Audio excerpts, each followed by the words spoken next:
Bismillah ar-Rahman ar-Rahim. We're about to begin, inshallah, with the recitation by Sheikh Hassan Ali Kasi. Jazakumullah khairan.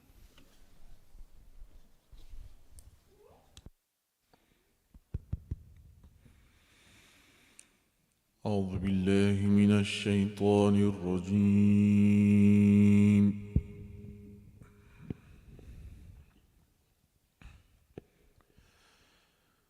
بسم الله الرحمن الرحيم.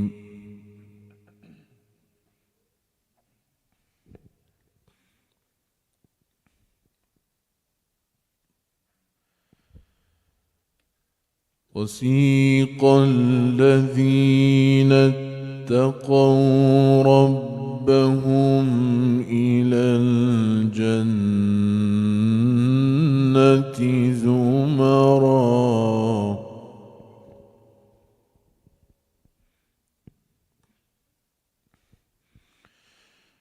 حتى إذا جاءوها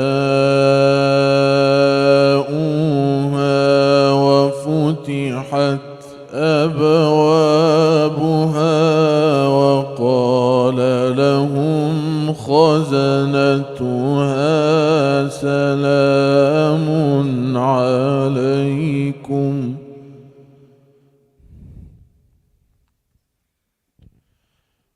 سلام عليكم طبتم فادخلوها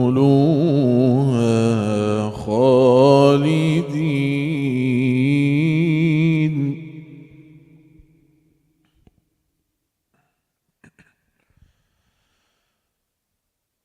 وقالوا الحمد لله الذي صدقنا وعده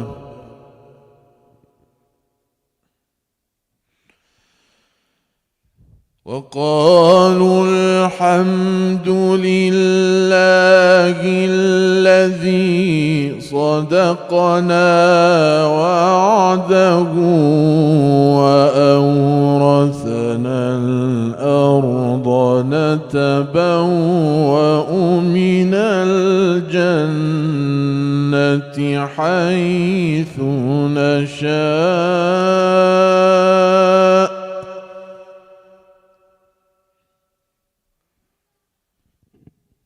فنعم أجر العاملين.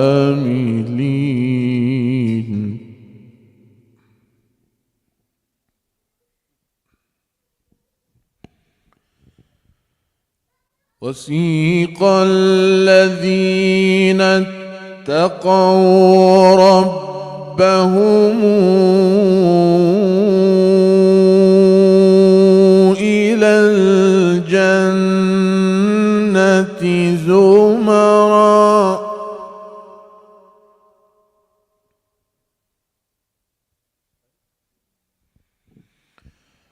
وسيق الذين اتقوا ربهم إلى الجنة زمرا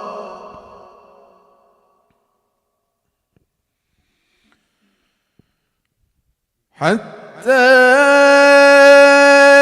إذا جاءوها وفتحت أبوابها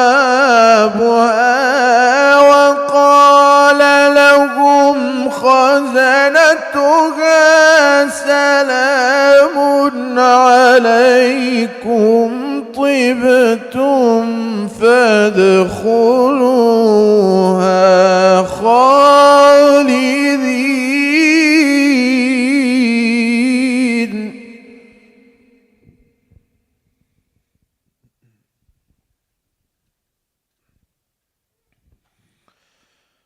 وقالوا الحمد لله الذي صدقنا وعده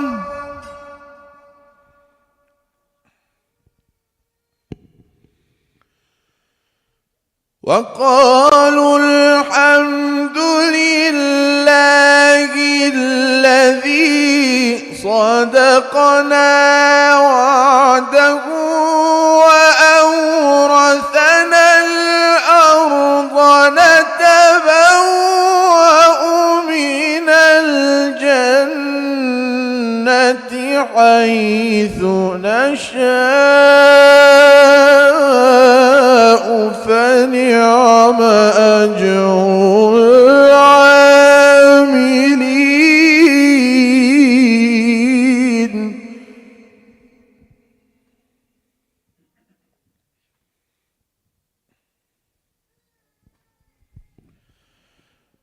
وترى الملائكة حافين من حول العرش يسبحون بحمد ربهم وقضي بينهم بالحق وقيل الحمد لله رب العالمين.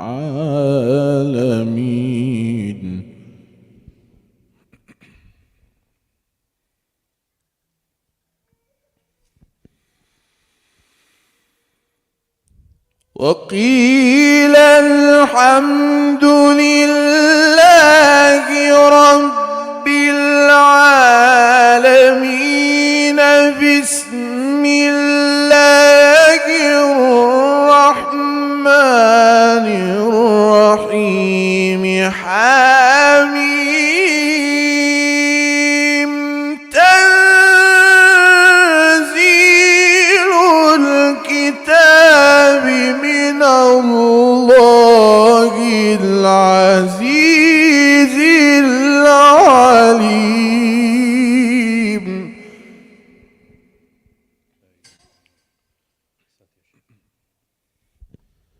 غافر الذنب وقابل التوب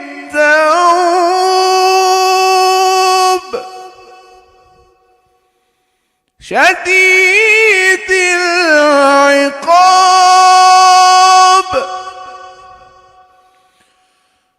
غافر الذنب وقابل التوب شديد العقاب ذي الطول لا إله إلا هو إليه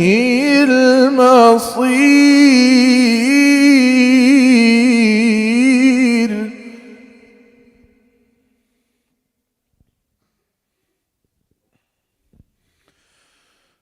غافر الذنب وقابل التوب شديد العقاب ذي الطول لا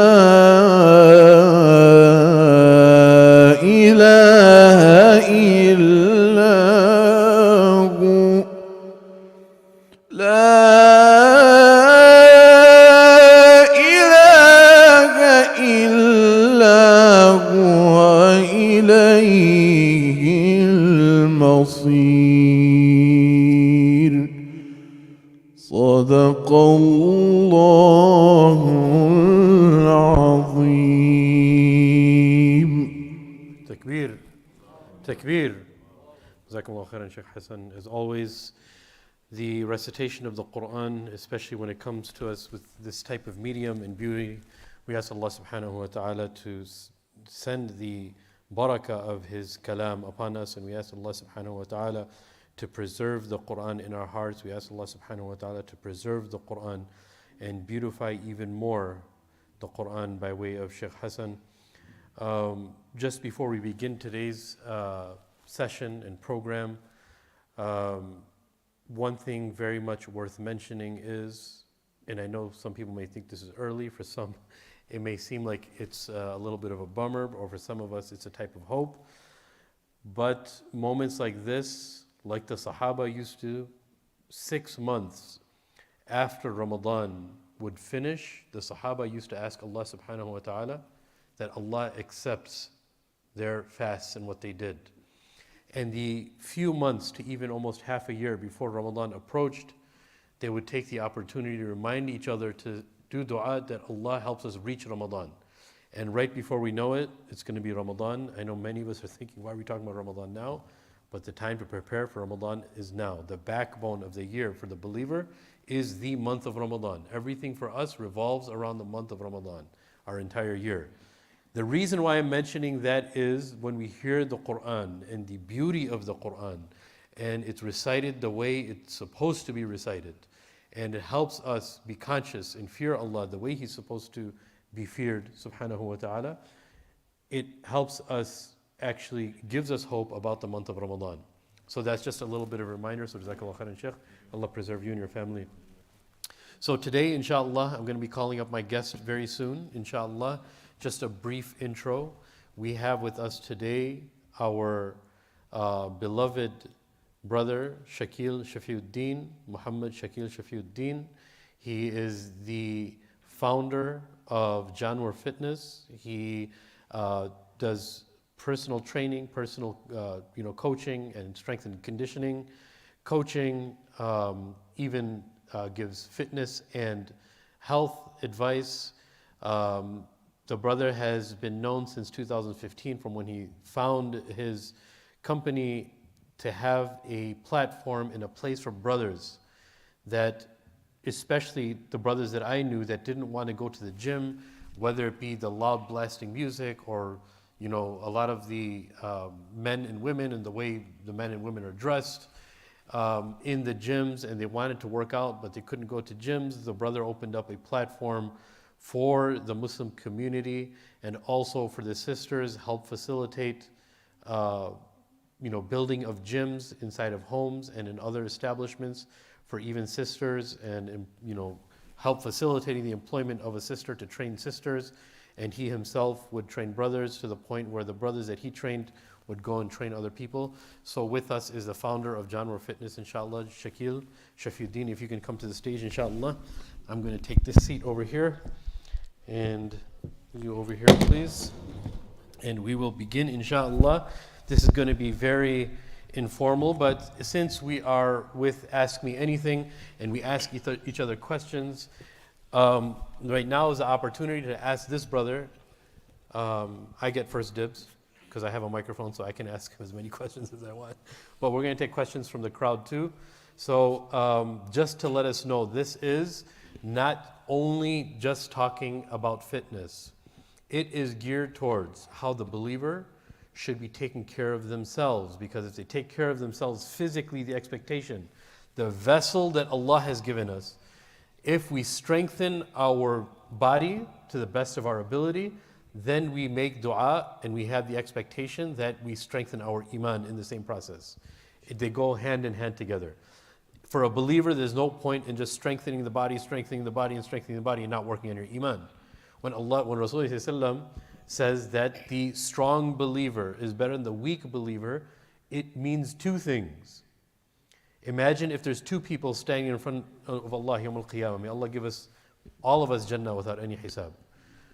If there's two believers and everything is equal in them, in their deeds and in their iman and in their actions, but one of them was very diligent of strengthening their body for the sake of protecting their family, for the sake of being prepared to go on the path for jihad, whatever the case may have been, then Allah subhanahu wa ta'ala gives precedence to that person first. But at the same time, the hadith also means that the strong believer, meaning physically, to their capability, but also in their iman, is better than a person with weak iman, obviously, right? So with that, I open up, inshallah, Jazakallah khairan, Brother Shakil, for joining us, inshallah. I've been waiting to introduce his brother to our community, inshallah. Very good, upright brother. So if you could just give us a brief synopsis. I know you've probably had to do this hundreds of times, but what is it that you do as far as in the fitness and strength and conditioning world? So, a couple of things. A lot of people think that we're just out there, training people physically or giving them, workout programs and what to eat, what not to eat. But what we really have been trying to do is kind of connect the entire, mind, body, and soul connection, and making people understand that, being strong, working out, and eating right is not just a physical attribute. It also affects your spirituality, your mentality, your mental state, your spiritual state, your emotional state. All of these things are linked, right? So if you have a disease in one part, then the other parts will be affected as well. So what we're trying to tell people is that we're not saying, hey, brothers, everybody in the Muslim community should go out and look like Arnold Schwarzenegger or some athletes or anything like that, nor am I saying we should train our Muslim brothers and sisters to become athletes and then we're not pushing that narrative at all. What we're pushing is that being healthy, being strong, not muscularly strong, but strong as the core strength, right? Being strong, being able to handle any kind of issues. Resilience, right? You want your not just spiritual resilience and physical resilience, but even your health, like your sickness, your illness, cancers. All of these things are profoundly affected by the way you take care of yourself, about your health. And specifically when we're talking about strength training and working out, we're also trying to highlight is that scientifically today is telling us that those things help you fight diseases and cancers more than anything else, right? People think, avoiding food. I actually heard something very interesting the other day by this old scientist, and he was saying, if you have a person who smokes and drinks and doesn't take care of themselves and doesn't work out, but works out, and you have a person who doesn't do any of those things but doesn't work out, the person who works out will have a longer life than the person who doesn't work out. In any situation or any case that you look at, one person could eat very horrible. They could just eat outside food and be completely negligent of what they're doing.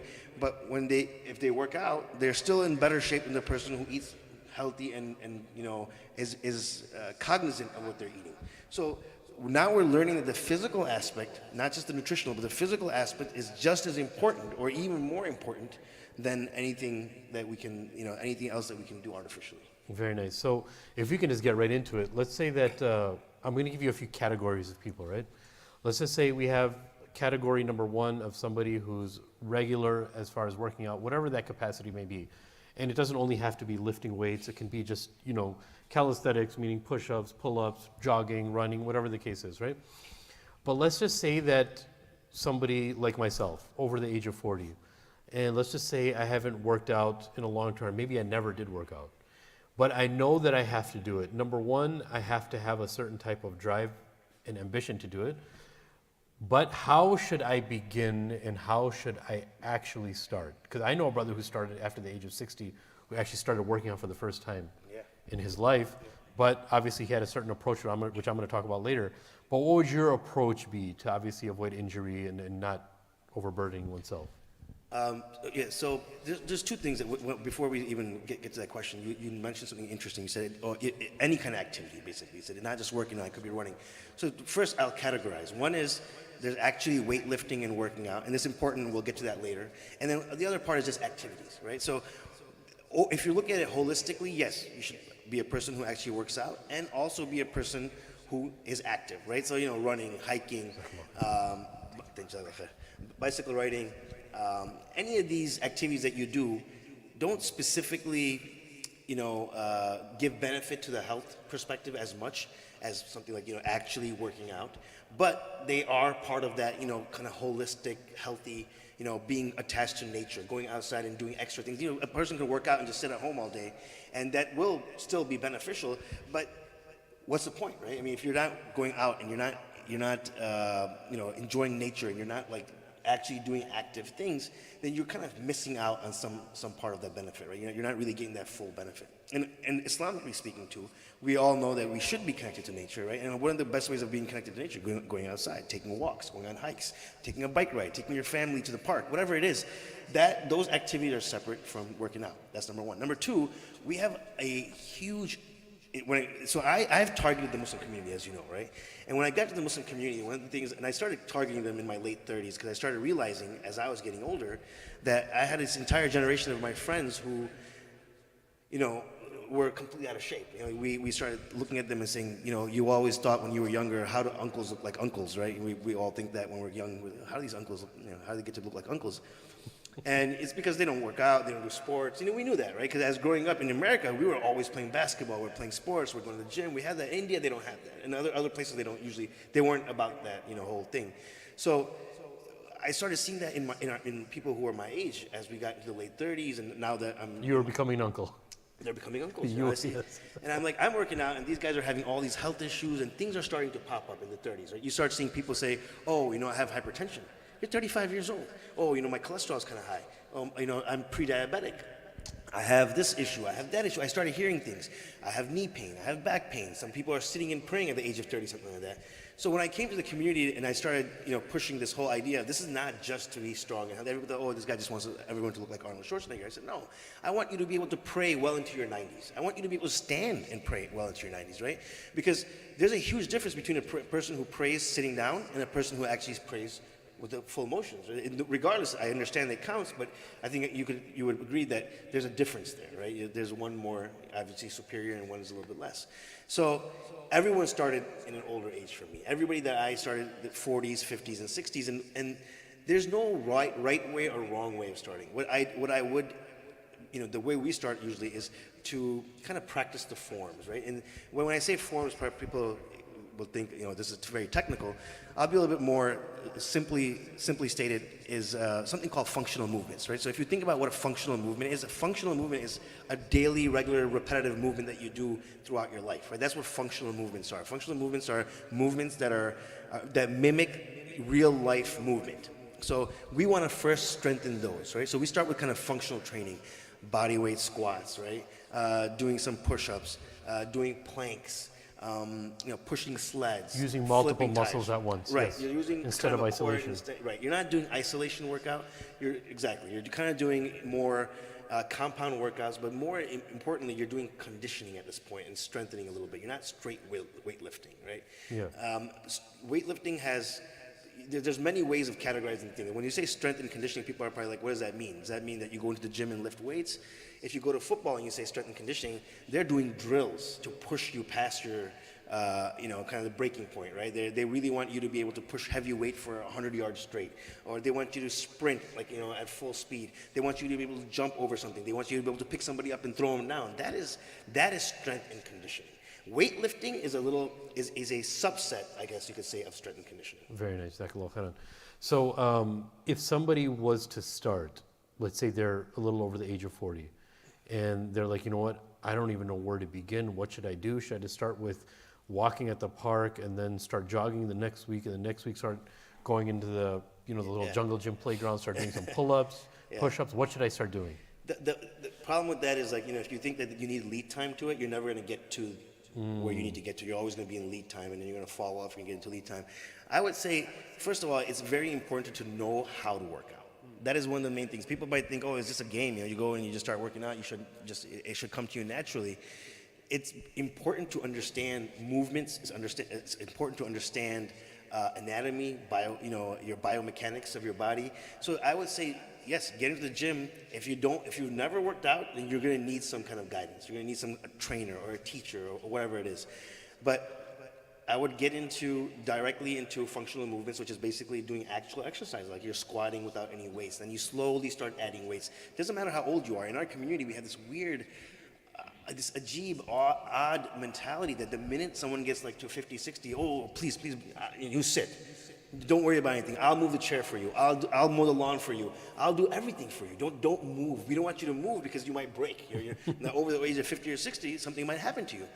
But scientifically speaking, and in reality, what really helps actually get people healthier and stronger, and women and men, especially in the older age, is lifting weights, right? Because weight puts stress on the bone. That causes blood production. That also causes bone density to be produced, right? The bone matrix starts getting produced, so your bone density stays stronger. Women, especially in our Southeast Asian continent, are very prone to osteoporosis. You might have heard of this. Like everyone who's over the age of 50, 60 years old, women in post-menopause, they're taking, I forgot what it's called, but basically they're taking medicine for osteopenia. Right, which means that you're losing bone density. Your bones are getting weaker. Right, they can easily break now. So that's why you'll see a lot of old people break their hips, break their legs, and all this stuff, is because of the bone density has gone down. The only way to increase bone density is not just by taking that medication, which is probably the worst way to do it, but the best way to actually increase bone density is by putting stress on your bones, and that's the only way you can put stress on your bones is by putting weight on your bones. So weightlifting. I mean, if you're a person who says, I don't know if I want to weight lift, I kind of want to walk. I want to walk, I want to start running, and then I'll start lifting. That's fine. If you're just walking purposelessly, what are you going to, you're not going to get anything out of it. What exactly as I'm saying, a purposeless walk is purposeless. You have nothing there. If you're walking with purpose, like the Prophet had also taught us, right? Every time, I'm not that well versed, you probably could tell the hadith, but about how the Prophet walked. Right, he walked with purpose. That one of the things I think in the hadith I read was it looked like every step of his was purposeful. He was going somewhere for a reason, right? He took a step with force. It looked like he was stepping down every time he walked. He's coming. So the way the Prophet walked is very important for us to understand. You see a lot of people say, we're going to take walks. This is how a lot of the older people in my family are like, we take walks every day. I don't understand why he has diabetes. I don't understand why his hypertension is so off out of control. We take a walk every day, but what kind of walk are you taking? Tahallul. You know what tahallul means? It means strolling, purposeless strolling, right? So if you're gonna take a walk and you're gonna do something like that, then you should do it with purpose. I need to get healthy. I need my hypertension to go down. I need diabetes to go away. What do I gotta do? I gotta take a walk maybe uphill. I have to take a walk with purpose. I should walk 1 block within 30 seconds or 1 minute. Not just, I'm just strolling around, looking at the trees, the skies, the flowers, and coming home and saying I took a walk. No. And more importantly, especially if you're older, and I'll tell this to everybody in our community who's older, put some weight on your back. If you're just taking a walk, grab your grandchild, throw him on your back and walk him around. Put a backpack with weight in there or walk around. I mean, this is one of the things that doctors are telling older people now is like, take a walk, but walk with weight. What will that do? That will put some stress on your bones, increase red blood production, increase your bone density, right? And then you actually get a workout. Right? And when you're actually building muscle, that is when you're able to fight off diseases. Yes, so I think you mentioned something very important, which is, what is sometimes referred to as resistance exercise, right? Adding resistance to the joints and the muscles. Obviously, we know our limits, we shouldn't overdo it, but adding some type of resistance, starting off small, right? And then adding more resistance actually is better for longevity of the body, rather than to what was once believed in some places of the world where after the age of 50, you shouldn't do anything with weight, but rather, look, I think, and I want to get your take on this, is sometimes people are not able to go to the gym, but they're disciplined, so they have those resistance bands. Mm-hmm. And one benefit, and I may be completely wrong, might be all in mind, so that's why I called you here, to get a free consultation in front of the community. But what ends up happening is that I realize the resistance band, which is very different than lifting weights, is the farther you go back, the more weight is being added, because the farther you go back is more weight. So in the progression, like if you're just bench pressing, you're lying down, is one weight you're going up and down. Right. Then I started realizing when people were working out, they used to add resistance bands to the sides. Yep. So as they're going higher with the weight, it's getting more and more difficult, more and more difficult. Exactly. So at the peak of where you are, there's more strength there. Yeah. Now, somebody doesn't have to do that with immense amount of weight, right? Even if it's just a little bit. But what's your take if somebody, they're very disciplined, they just don't want to go to the gym, but every day they do it for half an hour, they go to the park in the morning, let's say after Fajr, and they're using resistance bands. Is that better than somebody who goes to the gym, let's say twice a week or 3 times a week, or am I comparing apples and oranges? So here's the thing with resistance bands, right? So at the end of the day, when we say, a lot of times when we started saying resistance training, people started creating bands and cables and all these things. The problem with the bands is it's great for mobility training. That's great for like therapy, right? Bands are great for therapy. But they don't give you that, they're not weighted, right? So the weight is really what caused that stress on the bone. The resistance band will never put stress on your bones, right? Even when it gets heavy, it's just a band. You're really moving a band. You're not moving weight. It needs to be solid weight that needs to be moved. And number two is, you're missing an entire portion of your muscle, right? So you start with the resistance bands here. It's easy here. So you're not getting any resistance done. No work is being done at this lower end of the muscle, right? And then, but as you're going higher at the peak of the muscle, now you're contracting.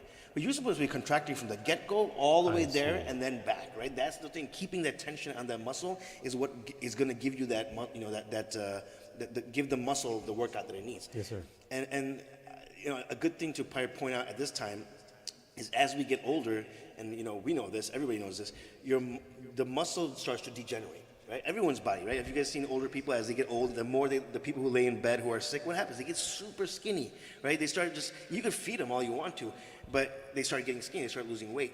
And after a certain age, 55, 60, or whatever that age is, you start losing not only bone density, but you actually start losing muscle. And that is a big problem, right? Because that's what keeps you all together.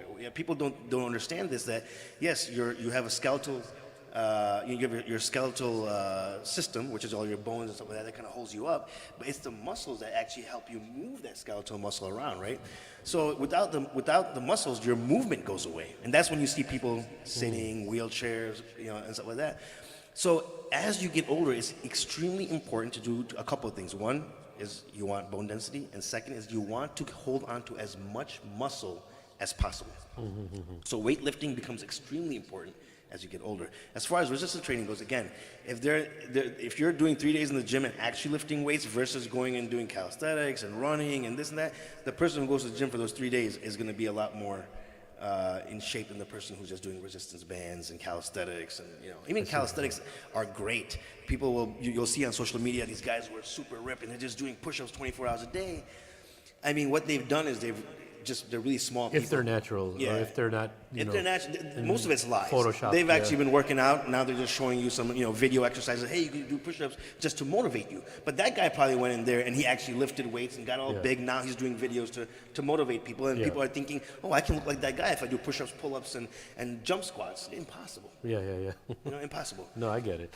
But I really like the idea of functional training.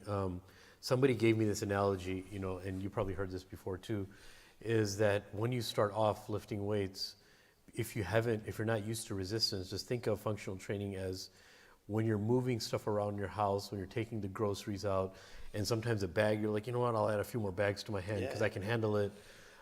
That's all functional training, lifting, transporting things. Right. And you start to realize as you get older that mobility and that looseness that you had when you used to lift and pick boxes, whether you're moving or whatever the case is not the same anymore. Yeah.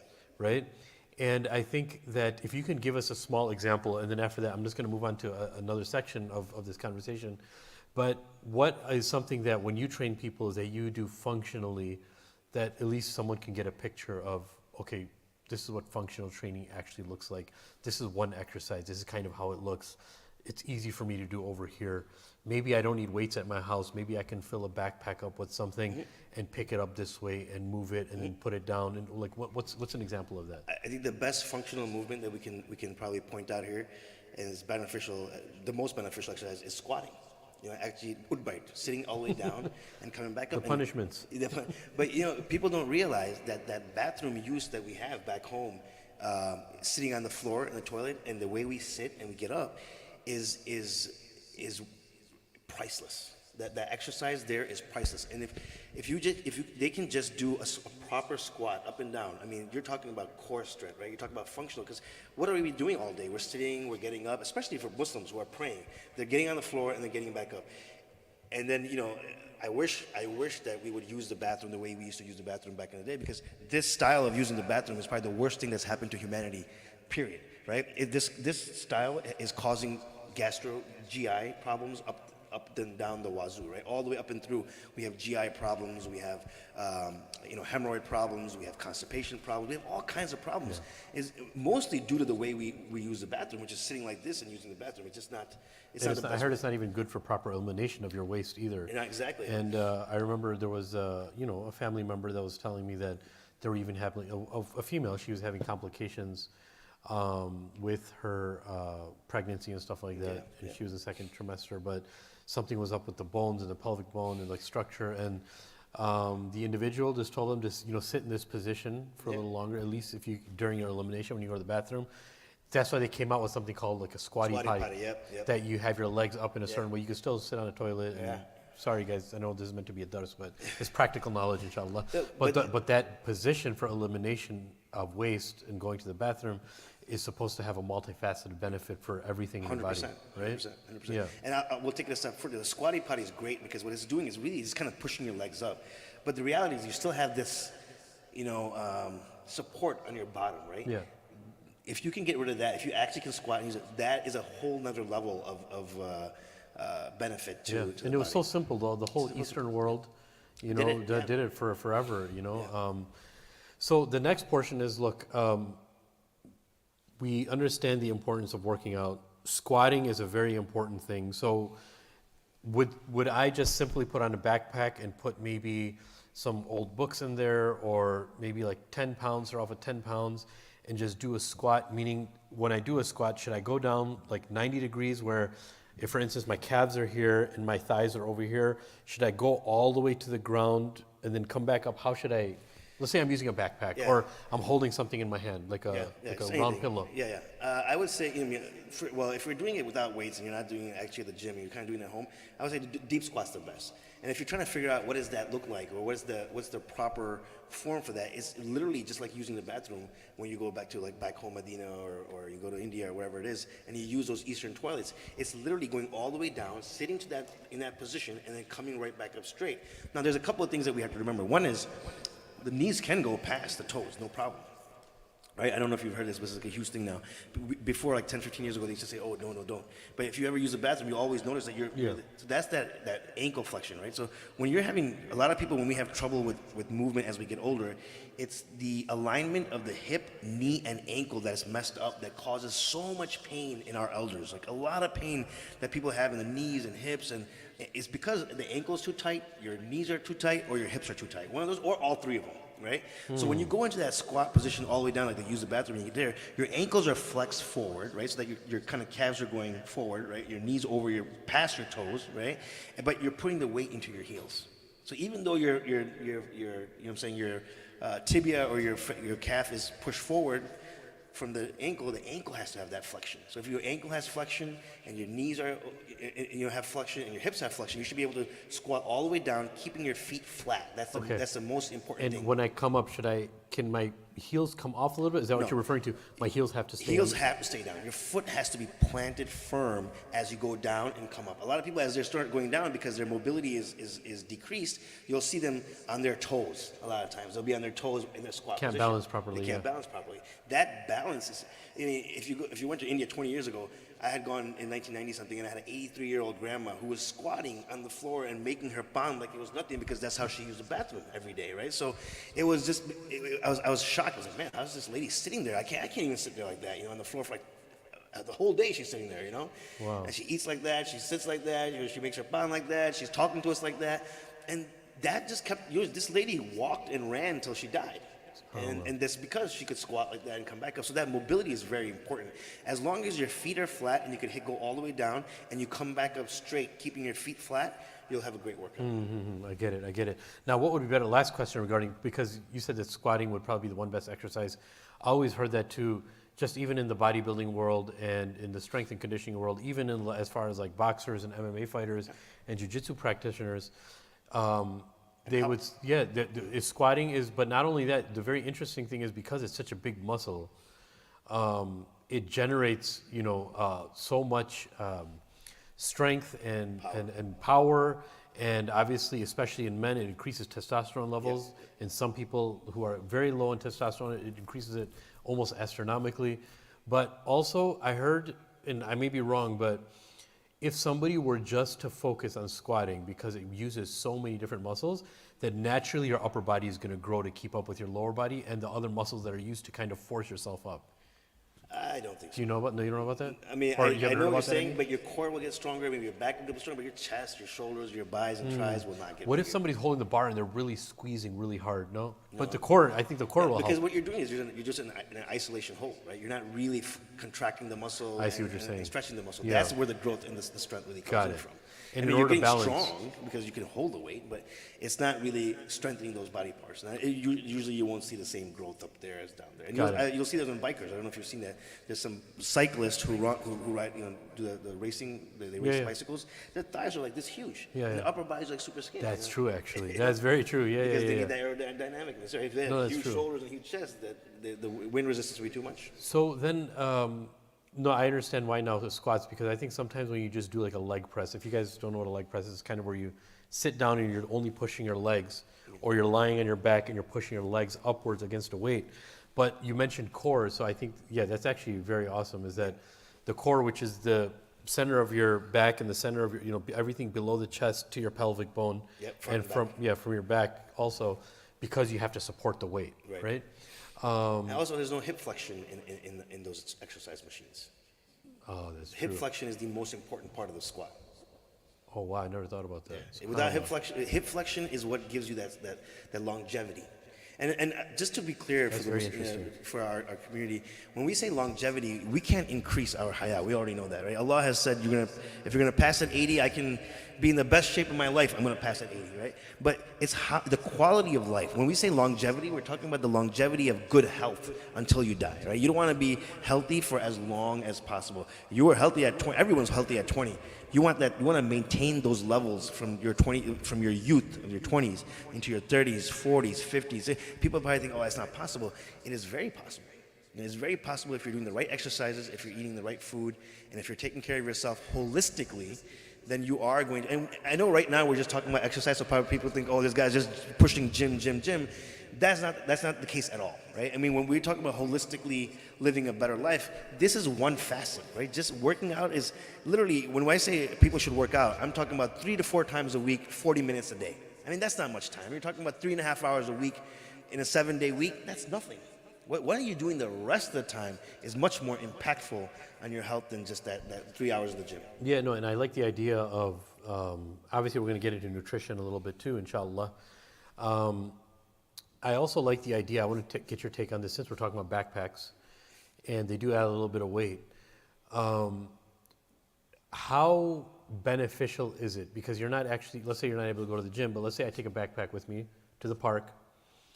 Whether I put the backpack on backwards, meaning on my front of my body, or on the back, and let's say I weigh it and I put about 20 pounds worth of stuff in there, make it soft so it's not like I don't have anything poking at me if it's like books or anything. Let's say I put 20 pounds in it, or, start off with 10, 15, then 20. Just go to the jungle gym. That's what I do. I go to the jungle gym and I take my kids to the park sometimes in the summer twice a day. So I'll put on something back, or I have my little son hold on my back and I'll just do pull-ups. Yeah. He's not that heavy, he's like 40 pounds. And I'm not really pushing myself very hard. I'm probably giving about 60 to 70%. And it just helps me be able to do more throughout the week, kind of, as far as.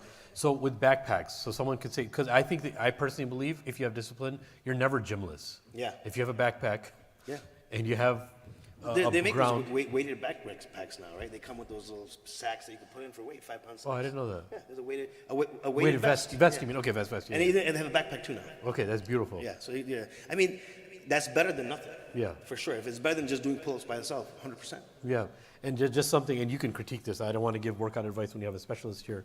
And for those community members who are watching on the live feed and going to watch the recording, inshallah, what do you think of a workout of somebody who, again, let's talk about a backpack. You have a backpack, you have 20 to 30 pounds in it based on it. You increase as you go up.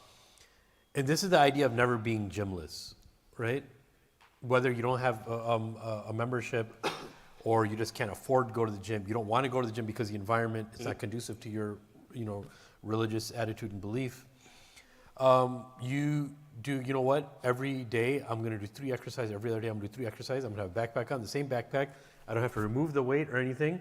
I'm going to do 5 pull-ups, 5 push-ups, 5 squats.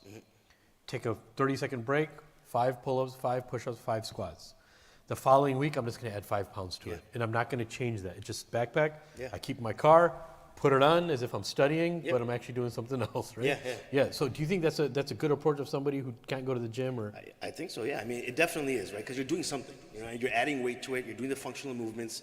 You're kind of covering all your bases. Those are the three favorite, by the way. It may be something, but is it productive? Is it going to be good? Because sometimes when specialists like you guys and strength and conditioning coaches, you guys say it's better than nothing. It almost feels to us like it's nothing when you're saying that. No, I mean, it's definitely a lot. I'm better joking, than yeah, nothing. yeah. Yeah. I mean, I would definitely say there's a lot more that we can do. But if you're just trying to be healthy and you're trying to feel good and you're trying to make sure that you're keeping you're trying to be as, increase your longevity, as we say, or whatever it is, that's still good because you still got weight, you got, backpacks. And I always say, if you want to be gymless, and I know backpacks are great, but if you're at home, 2 kettlebells is all you need.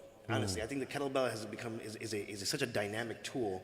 I used to love dumbbells, but it's hard to have tons of dumbbells around. But a couple of kettlebells can go a far way, as well. Yeah, all of your students, the ones that I talked to, especially one of them, a good friend of ours, he had such a great experience with you. And I'm not just saying this because you're here or whatever. He had such a great experience. He's just been preaching kettlebells to everybody. Everybody knows what kettlebell is. It's kind of like a big weight, it's like a round weight. I think it was originally used by like firemen and stuff back in the day for like their training, but it's like a big round ball with metal connected this way. So it's like, it looks kind of like a bell, and it has like this way, and it's very versatile. You can use it for so many things, and people use it for full body workouts, right? So I think that kettlebell is something maybe we need to bring you again to our monthly event where we have hundreds of people here, so we can give some examples and you can give us a seminar, inshallah. But Allah subhanahu wa ta'ala in the Quran, He tells us, Kulu washrabu wa la tusrifu, inna Allah la yuhibbul musrifin. Eat and drink. Allah is saying don't eat and don't drink. Allah is merciful to us. He says eat and drink, but don't be wasteful. And don't be, in that sense, destructive. Whether wasteful in eating what you don't need or throwing away the rizq that Allah has provided for you. So the beautiful thing about this is showing us to be respectful of the rizq that Allah gave us, but also showing respect to the vessel that Allah gave us, of not giving it what it doesn't need, hence looking like me. And now it's been 20 years since I've been trying to lose weight. So let's just talk about, like, as far as your coaching is concerned, what's a basic, I don't even know if it's basic, if you tailor make it, just give us a little bit about eating plans and eating for working out and longevity. So this is a huge topic, right? This is going to be. I know. I mean, if we had a whole seminar on just, not even, I tell people this all the time. When we coach people, we never tell them, don't eat this and don't eat that, right? Because if you give a man a fish, he'll eat once. But if you teach a man how to fish, he'll eat forever, right? So this is the concept that we also like to use. If I just say, hey, Amir, in the morning eat eggs, eat oatmeal in the afternoon, and maybe some chicken in the night, and you should be good. That's it, right? I mean, what about everything else? Like, how can I not eat this? What about this? What about that? So we have to think about food, a little bit more holistically. Like, first of all, from the Prophet's perspective and from the Deen's perspective, right? How much are we supposed to be eating, right? I mean, there's many different narrations, right? One narration is you should eat enough for your back to be straight, right? We love to use, and Sheikh Qadri, he's been kind of like pounding this away at me because I was using the example of 1/3 and 1/3 and 1/3. I said, listen, if you don't know, there's many scientific ways of losing weight and eating properly. You have calorie counting, you have calorie deficit, you have protein in, your macros versus micronutrients, how much you should eat of protein, how much you should eat of carb. There's all these things out there, right? Those are very specific methods. Like if you say to me, hey, I really want to be a bodybuilder, or I'm an athlete, I want to play basketball, I need to drop 20 pounds, give me a very specific diet that will give me, maintain strength, maintain muscle mass, but lose weight. Those are different things. But 99% of our community, or 99% of the world, I should say, they don't care about that. No one's sitting here in a masjid, if I've given talks like this before, if there's 200 people here, not even one person will raise their hand and say, yeah, I measure my food. I sit there and I weigh how much rice I'm eating, how much meat I eat. Very few people do that. Or I'm very particular about, my protein intake and my carbohydrate sources. No one does that. So we have to talk about it a little bit more holistically. First of all, 1/3, 1/3, 1/3 is the maximum amount, right? If a person must eat a lot, then they can eat 1/3. If you must, you should eat 1/3 food, 1/3 water, 1/3 air. But realistically, what was the riwayah? Just eat until your back is straight. That could be one morsel, that could be 2 morsels, right? This is a different time. This is 1,500 years ago. Times were different. Men were different. Women were different. society was different, right? We didn't have, a glass of water. I can just go over there and get go to the water fountain and grab a glass of water in 1 second. If back then, 15 years ago in the Prophet's time, if somebody wanted water, they had to walk a good amount of distance, go to the well, drop a bucket, roll that bucket up, carry that bucket back, and then drink the water. It was not easy, right? So their lifestyle was a little bit different. They can get away with saying, oh, we just ate enough to keep our back straight, and yet we were still healthy and strong. In today's world, the food industry has been completely exploited, right? It's not about, feeding the people and making, giving them good nutrition.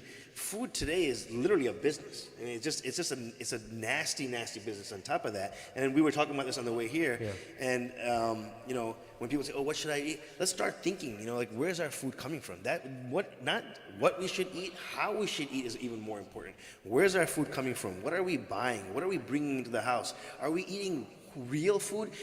I've gone to many people's houses in our community, right? I mean, I have a lot of friends and family in this community. I've been here all my life. I go to many people's houses and I look through their pantry, not on purpose. If they're close to me, I look through their pantry. But I see in their kitchen what they've got, what they're serving, what they have sitting there for their children. And it's astounding the amount that we are, reliant on genetically modified food, fake food, right? You have your chips, you have your candies, you have your cookies, you have sugar, all these things that we're eating today. Everything that they sell in a grocery store, 90% of that stuff is not real food, right? If I ask you, what's in the ingredients of a bag of hot chips, there's stuff in there that you will not even know what it is. And I have a client who sells food chemicals to food companies like Kraft and Heinz and all these big companies. He sells them food chemicals. And one time me and him had a conversation about the chemicals that he was selling to these things. He goes, listen, each one of these chemicals is a carcinogen. Most of the chemicals that you'll see in food are carcinogens. What are carcinogens? Carcinogens are chemicals that cause cancer. That's what carcinogens are. And they just put all kinds of weird stuff. One is chemicals. Then they put weird stuff. Have you ever heard of Philadelphia cream cheese? Yeah. You know how it's very soft and mushy? If you made real cream cheese at home, it wouldn't be soft and mushy. That's true, it would be very chocolate crude. almost. Yeah. They put sawdust into Philadelphia cream cheese to give it that consistency. And you're probably thinking, what? How's that possible? They put sawdust. You know what sawdust is? Like when you cut wood? Burr, the dust that stands there? That. It's wood, right? I mean, wood's not really bad for you. It's just wood. If you ate a piece of wood, you probably wouldn't die, right? But if you eat a piece of wood every single day, you're going to have a problem, right? Cream cheese? Yeah, I mean, it's very well documented and known today. And if you ask the FDA, hey, how do you allow this? They say, oh, well, a certain percentage is okay. Yeah. Okay, a certain percentage is okay in that one serving. But how is that certain percentage okay in daily servings? Yeah. Over years, over weeks, over months, over years? What do we have? Today we have a huge influx, and you were just saying this, Yeah. for cancer, Yeah. right? And where do you think it's coming from? If you're eating sawdust 3-4 times a week, Yeah. you're going to have some issues. No, and if I can add on to that, so even like the extracts that are made, like this was an issue. I don't know if you guys remember when the whole L-cysteine issue came out in the Muslim community in the early 2000s. 2000 what? L-cysteine. It's a amino acid that's derived actually from cysteine. human hair. Yeah. So what Brett? Do you remember? Like now it's synthetic. It's not real L-cysteine. Majority of places for human rights and health issues. But bread used to have a crispy crust on the top, and it was like almost shiny. That was actually, and you can look this up, that was actually developed by people researching L-cysteine, which they used to get human hair and extract it to a level, chemicalize it, and put it coating. It's not like they take hair and just put it on bread. It's not going to work like that way. Right? You can't even eat it then. They take the derivative of human hair. But the problem is, in Islam, we're not allowed to actually sell our body parts or even sell our hair Islamically. So even on that level. But even as far as the consumption of consuming something from a human is haram. Yeah. Right? To ingest it. So what ended up happening was there ended up being a huge issue and dilemma, and they started making synthetic L-cysteine, which wasn't the same. And people who thought they were food connoisseurs and thought they were very regal and elegant, people were like, oh, it doesn't taste the same anymore. I preferred the real L-cysteine. Like, yeah, good luck being a cannibal. But but the thing is that even with the sawdust thing, there's so many things that are brought in to food to even change the texture. which you wouldn't eat on a regular basis, but because it's engineered to make the palate and the brain have a beautiful experience, as long as the person doesn't know what's going into it, as long as they have the experience, it's like a drug almost, right? I mean, like hot Cheetos. You know, I mean, think about it. Any chips that people eat. If you ever notice, it's like nonstop, right? You just keep eating until the bag is done. And I mean, it's a phenomenon worldwide known, right? Everyone knows that. Like once you start eating, especially junk foods, right? You start eating junk food, you just can't stop. Yeah. And it's because they put chemicals in there that'll make you want it more, right? I mean, these things are touching your hormonal system. They're touching your central nervous. Everything you're eating, it's going into your body. It's getting processed. Your DNA is going to get affected. Everything will get affected by the food that we eat. Yes, sir. And today, Muslims have completely ignored where's the food coming from. Is this healthy food? You know, just cheap and fast is the easiest way, especially and we go to eat at these restaurants, and you know, whether they're Muslim restaurants or they're non-Muslim restaurants, we have to understand these people need to make money. They're not going to buy the best lamb that's on the farm. They're not going to pay for the cow that's the most organic cow. They're not going to get the best chickens. Chickens, I mean, you know, really, most of the chickens that we eat today are completely genetically modified. You cannot grow a chicken from a chick to a chicken in 2 weeks. You know, KFC and these guys, in 1 week they have chickens up and running. How is that possible, right? I mean, how do you have even goats and cows and stuff like that? They don't want to feed them, right? It's a lot of work to take them out in the field and let them eat hay and just have their own food. They won't get fat enough fast enough. And who's going to buy it then? Yeah. Pump them with steroids, pump them with hormones, pump them with everything you can, and then you're just mass producing food. It's all about money. At the end of the day, is how much profit can I make off of this? It's a product. To them, it's not like, oh, a human being's going to eat this. They're going to get nutrition from this. Inshallah, they're going to go and pray. Their spirituality. You know, when I had a long time ago, somebody had told me an interesting story. There's something called Khanaqahs in Pakistan. And a Khanaqah basically is a place where people go and, what do? They just Do dhikr. Dhikr, right? It's like a meditation place, right? They just meditate and they're super focused on themselves and Allah and whatnot. And they usually come out after the thing, and this teacher was telling me, he said that when we were in madrasa, people would, on vacation, would go to Khanaqah. When they come back, they would be so spiritual that they would be bothering all the students. Oh, don't do that, that's haram. Oh, don't do that, that's against the sunnah. Oh, don't do that. So the student went and complained to the teacher. A couple of students said, man, this guy, he came back from the Khanaqah, and now he's not stopping this hadith, that hadith, this sunnah, that sunnah. The teacher said, very simple, I have a very simple solution to this. He goes, what? He goes, take him out to eat. He said, take him to the restaurant and get him a meal. And bring him back and let's see if he does it again. Take him to the meal, come back, for sure the guy is not talking about anything anymore. Not talking about this is sunnah, this is haram, nothing. Completely forgot. Why? Because this is the reality, right? This food is this interruptive, impure, and intrusive in ourselves. Yeah, it's so impure. And this is Pakistan we're talking about. And if you think, okay, wait, Pakistan, someone went out to eat and this was a problem? Yeah, because the person who's making that food, they're talking about who knows what, right? Who knows if the guy was pure or impure that day? Did he take ghusl and come or not? You know, maybe he's not even in ghusl. You know, what are they putting in the food? They don't care. They just need to make money, right? Quickly, just put whatever masala from the box. You know, just make it however you can, as long as it tastes good. Mass get it from the guys. Yeah. And you're good to go. No, I think you touched upon a great point, and this is, sorry to cut this because I feel like we're just getting into the intro and it's going to be adhan time now. But, you know, Allah subhanahu wa ta'ala not only expects us to eat what is halal, but also which is tayyib, which we're talking on the way here. Tayyib also means those things. Number one, our animals that are raised Islamically and properly. There's also protocol in Islam on how we raise the animals. We don't have them all in one place and they don't move and they all live in each other's feces like they do, obviously, unfortunately, in slaughterhouses and in farms here that are meant for slaughterhouses. They're just in this cage with a whole bunch of feces that are up to their knees, and they just get sick, so they give them a bunch of antibiotics so they don't get more and more sick, so they can just live until it's time for them to be sacrificed, package that meat, sell them, and then ship them out to people. And then not only is it genetically modified, but also not tayyib, lived in very horrible conditions. But also, you mentioned something very interesting, the person that's preparing the food. You know, home-cooked meals, wherever you go, especially in Muslim homes, if you're a person of Iman, there's nothing like home-cooked food because the person that makes it starts with the basmala, they say Bismillah, they have this beautiful heart of making sure that everybody's fulfilled. You know, our mothers always said, you know, you eat, my stomach's going to be full. Tum kha lo, mera pet bhar jata hai, you know. Those are the types of people that make our food, right? Which is why everyone, it's not like sometimes you'll eat some amazing food, and people have, but every single one of them said, no, it's not like my mother's biryani. It's not like my mother. Every single one of them says that, and they believe that, and for them that is. Because their mother is the most loving person to them that made their food, and that food to them is the best food. This is something that when Allah subhanahu wa ta'ala, and the hadith of Rasulullah is that everything is a soldier of Allah, right? What that means is that if everything is a soldier of Allah, meaning that if everything worships Allah the way Allah is supposed to be worshipped, Allah is going to show you what is almost miraculous within those things, meaning the true nature of those things.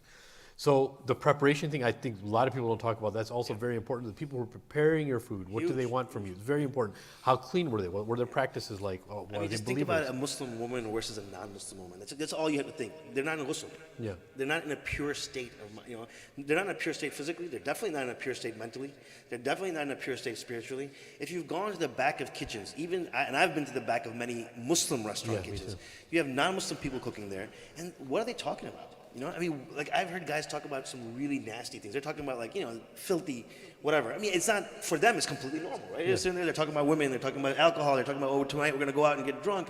This is what they're talking about, and they're making your food, and they're not clean, they're not pure, they're not thinking of Allah.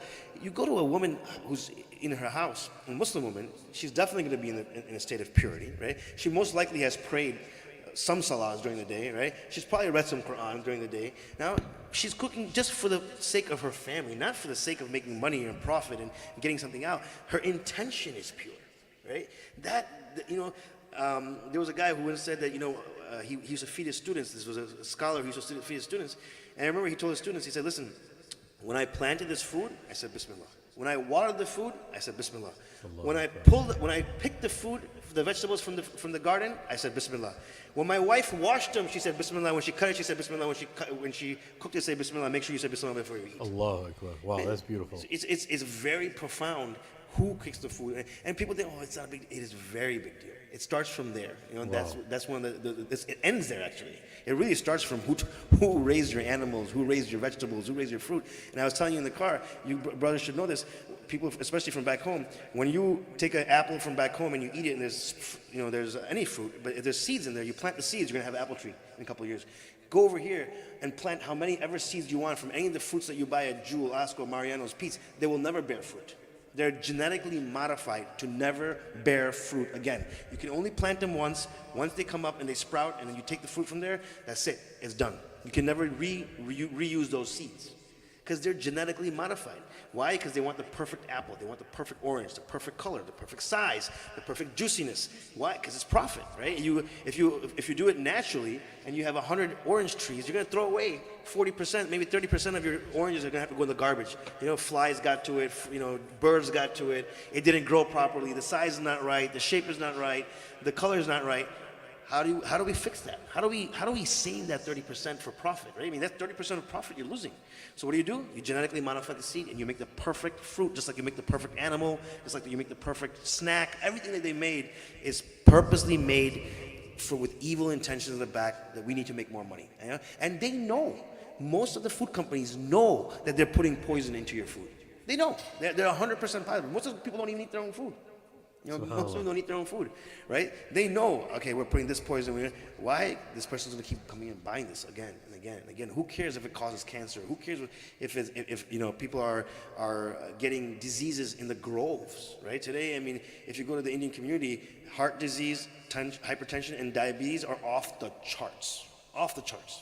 In India especially, right? It's off the charts. All over Arabia, all over India, they are off the charts. Yeah, it's an international, and cancer global thing. is off the charts as well. I mean, globally, when we were growing up, or even 100 years ago, barely anybody had cancer. Very few people had cancer. As industrialization of the food industry began, cancer has risen into rates that are unreal today. Yeah, the Hadith of Rasulullah, 80 out of 100 sicknesses begin in the stomach, right, and what we consume. So I think we're going to have to end at that. I think once we get started, and we just did get started, we can go on for a long time. So Jazakallah khairan, everyone keep Brother Shakil in your du'as, please, that we can have him again, inshallah, and talk about more things and have a seminar, inshallah, even like, I don't know if you're okay with doing seminars on like just proper etiquette and how to work out in proper form, inshallah. Inshallah. But it's time for Isha Adhan, so Jazakumullah khairan, brothers, and Jazakallah those khair, who are brothers. with us on the live stream. Jazakumullah khairan. Assalamu alaikum wa rahmatullahi wa barakatuh.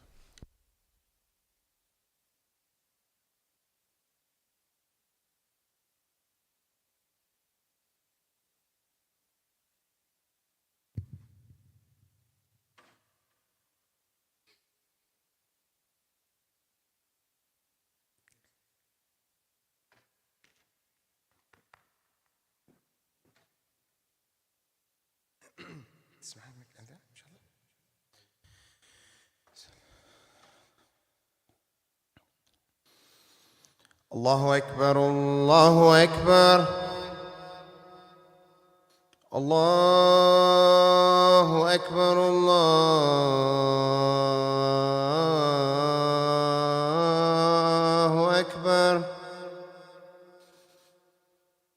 أشهد أن لا إله إلا الله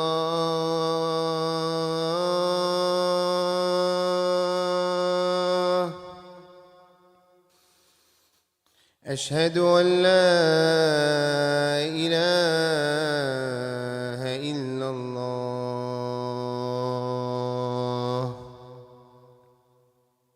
أشهد أن محمدا رسول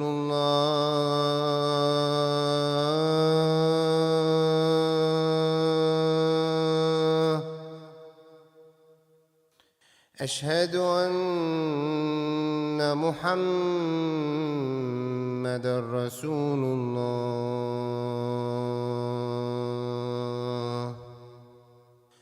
حي على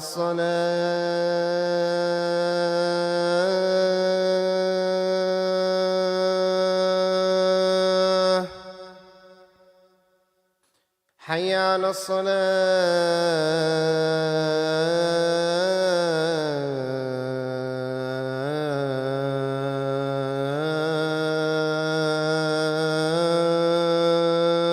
الصلاة حي على